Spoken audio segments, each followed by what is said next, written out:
വെറുതെ വീട്ടിനുള്ളിൽ നിന്നപ്പോൾ ഒന്ന് തോന്നി പുറത്തിറങ്ങി നോക്കിയാലോ എന്ന്. ഇത് ഒരു സൈക്കോപാത്ത് കേട്ടിട്ടില്ലേ? മറ്റേ ചുമ്മാതിരിക്കുമ്പോൾ തിന്നണം തോന്നും, തിന്നുമ്പോൾ ഉറങ്ങണം തോന്നും, ഉറങ്ങുമ്പോൾ പിന്നെ എണീറ്റ് തിന്നണം തോന്നും എന്നൊക്കെ പറയാറില്ലേ? അതേപോലെ അവിടെ കിടന്നപ്പോൾ ഞാൻ വിചാരിച്ചു വെറുതെ ഒന്ന് മുറ്റത്തൂടിയൊക്കെ ഒന്ന് ഇറങ്ങി നടന്നാലോ എന്നുള്ളത്. അപ്പോൾ ഒന്ന് രണ്ട് കാര്യങ്ങൾ നിങ്ങൾക്ക് കാണിച്ചു തരാൻ എൻ്റെ കണ്ണിൽ ദേ കുടുങ്ങി. അപ്പോൾ കാണിച്ചു തരണ്ടേ? മെയിനായിട്ട് ഇതൊരു എന്താ പറയുക, ടിപ്പ് എന്നൊക്കെ പറയല്ലേ, ഒരു ഞാനിപ്പോൾ എങ്ങനെയപ്പോൾ പറഞ്ഞുതരാം. എന്ത് തന്നെ ആയാലും പറയാനുള്ളത് എന്തിനെ പറ്റിയാണെന്നറിയോ? കരിമ്പിനെ പറ്റിയാണ്.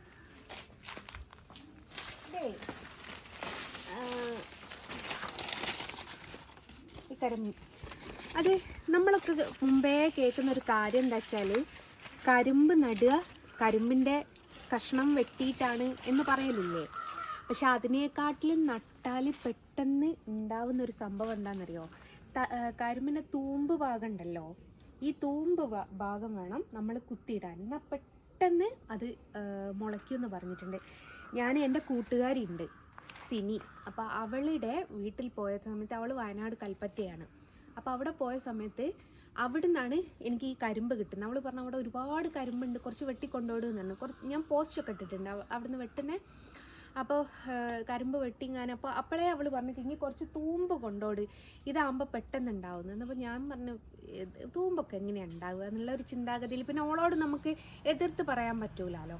അങ്ങനെ വീട്ടിലെത്തി കരിമ്പ് നടാൻ തക്കത്തോളം വേരുള്ളത് കുറേ കൊണ്ടുവന്നിട്ടുണ്ടായിരുന്നു.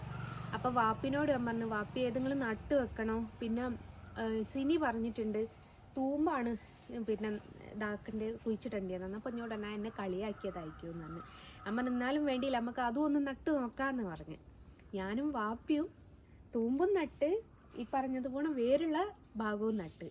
പക്ഷേ തൂമ്പ് ദേ ഇങ്ങനെ ആയിട്ടുണ്ട്, വേരുള്ളത് ഒന്നും ആയിട്ടില്ല. അത് അവിടെ കിടന്ന് ചെതലിൽ പിടിച്ചു പോയത് എന്നല്ലാതെ വേറെ ഒന്നും സംഭവിച്ചിട്ടില്ല. അപ്പോൾ നിങ്ങൾക്കുള്ളൊരു ചെറിയൊരു ടിപ്പാന്ന് കിട്ടിക്കോളൂ. ഇനിയിപ്പോൾ കരിമ്പൊക്കെ കിട്ടണമെന്നുണ്ടെങ്കിൽ അടുത്ത നവമി ആവേണ്ടി വരും. ആ ഒരു സമയത്തൊക്കെ എല്ലാവരും ഈ മുകളിൽ ഭാഗം, തൂമ്പ് ഭാഗം ചാടിക്കളയാണല്ലോ ചെയ്യൽ. അപ്പോൾ ഇനി അതൊന്നും ജസ്റ്റ് ഒന്ന് ഇതാക്കി നോക്കേണ്ടി, കുഴിച്ചിട്ട് നോക്കേണ്ടി. അപ്പം അങ്ങനെയാണ് ഈ ഒരു കാര്യം. ഒന്ന് രണ്ട് കാര്യങ്ങൾ പറയാനെന്ന് വെച്ചാൽ, പിന്നെ അതേപോലെ ഞങ്ങളുടെ മാവും പൂത്തേ, ഒരു പാട്ടും കൂടി ഞാൻ പാടിത്തരാം. ഞങ്ങളുടെ മാവും പൂത്തേ, ഞങ്ങളുടെ മാവും പൂത്തേ. പിന്നുള്ളത് അത് ഗൈസ് കണ്ടത് പോലുമില്ല, ഇപ്പോഴാ കാണുന്നത് മാവ് പൂത്ത് എന്നുള്ളത്. അത് രണ്ടാമത്തെ വർഷമാട്ടോ അപ്പോൾ ഇവിടെ പൂക്കുന്നത്.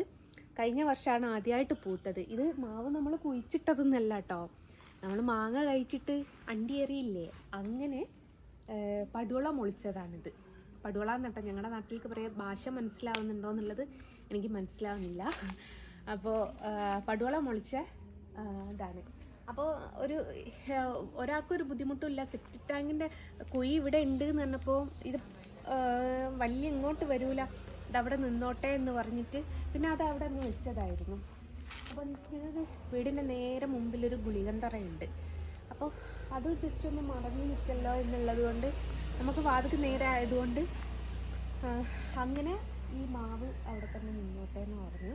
പക്ഷേ കഴിഞ്ഞ വർഷം ഈ പറഞ്ഞത്, പിന്നെ ഒരു കാര്യം ഞാൻ പറഞ്ഞുതരാം, ഞങ്ങൾക്ക് വീടിന് നേരെ ഗുളികൻ തറ ഉണ്ടെന്ന് പറഞ്ഞ് എൻ്റെ വീട്ടിലുള്ളതല്ല കേട്ടോ, അപ്പുറത്തെ വീട്ടിലുള്ളതാണ്. അതും ഞാൻ പറഞ്ഞുതരാം. ഇനി എൻ്റെ വീട്ടിലുള്ളതാണെന്ന് വിചാരിക്കണ്ട. അവിടെ അപ്പുറത്തെ സൈഡിൽ രാജേട്ടൻ്റെ വീട്ടിൽ അവിടെ ഒരു ഗുളികൻ തറയുണ്ട്.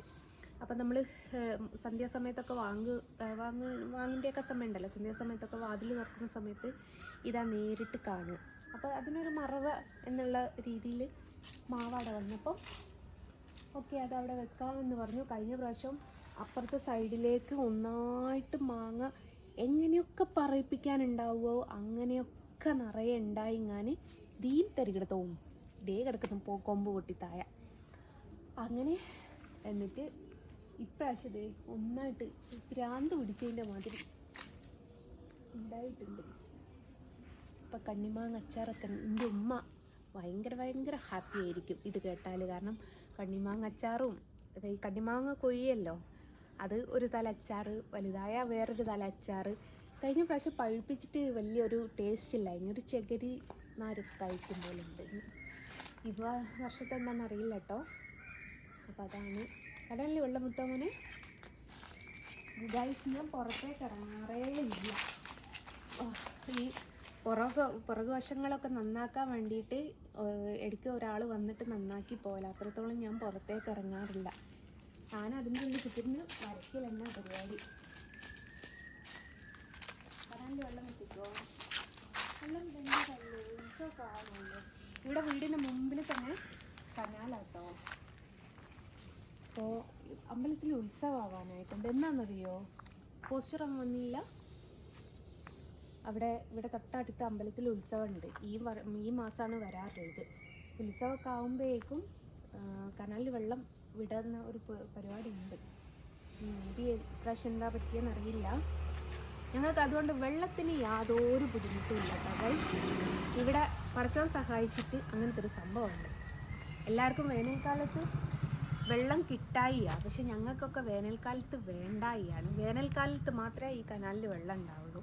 മഴയത്ത് എത്ര മഴ പെയ്താലും ഇവിടെ വെള്ളം ഉണ്ടാവില്ല കേട്ടോ, പക്ഷെ വേനൽക്കാലത്ത് ഉണ്ടാവും. അതുകൊണ്ട് ഇവിടെയൊക്കെ കിണറിലൊന്നും ഒരു വെള്ളത്തിനും കുറവില്ല. അങ്ങനെ ഏതായാലും പുറത്തേക്ക് ഇറങ്ങിയോണ്ട് മാവ് പൂത്തതും കരിമ്പുണ്ടായതും ഒക്കെ ഒന്ന് കാണാൻ പറ്റി. അത് റംബുട്ടാൻ പോയിട്ടില്ലല്ലോ. അതേപോലെ അതേ നമ്മൾ ഒരു പുളിയില്ലേ, ഫ്രൂട്ട്സിൻ്റെ ഷോപ്പിൽ നിന്ന് കിട്ടുന്നൊരു മധുരമുള്ള പുളിയില്ലേ, ഇറാൻ പുളിയോ അങ്ങനെ എന്താണെന്ന് അറിയില്ലേ, ആ പുളിയാണ് ഗായ്സ് ഈ പുളി. അതൊന്നും ഉണ്ടായിട്ടില്ല. അപ്പം അങ്ങനെയാണ് ഗൈസ് പുറത്തിറങ്ങിയപ്പോൾ വിശേഷങ്ങൾ കൊടുക്കുന്നത്. എന്നാൽ ശരി, ബായ്.